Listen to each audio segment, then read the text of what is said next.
だいま長野に向かっております。この時期ですからお盆です。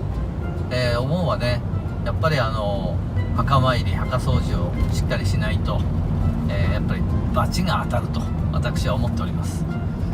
ということでやっぱりGoTo キャンペーンもありますけれども、我々としてはですねなるべく人に会わないようにね、交わらないように、そういうことで日帰りで墓掃除行ってきたいと思います。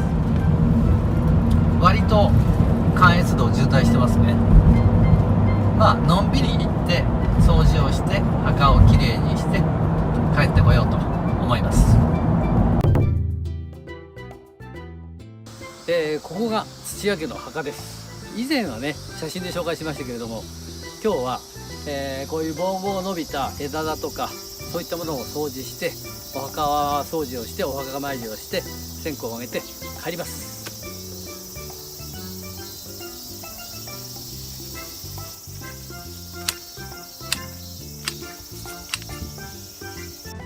墓掃除終わりました。見てこの草と木、すごい数だよね。これだけの草が生えてたってことだよね。まあ墓でかいからしょうがないんだけど、でもねもう終わってみれば夕方の5時過ぎね。今日はこれで、密にならないように東京に帰ります。日帰りです。ではいつものそば屋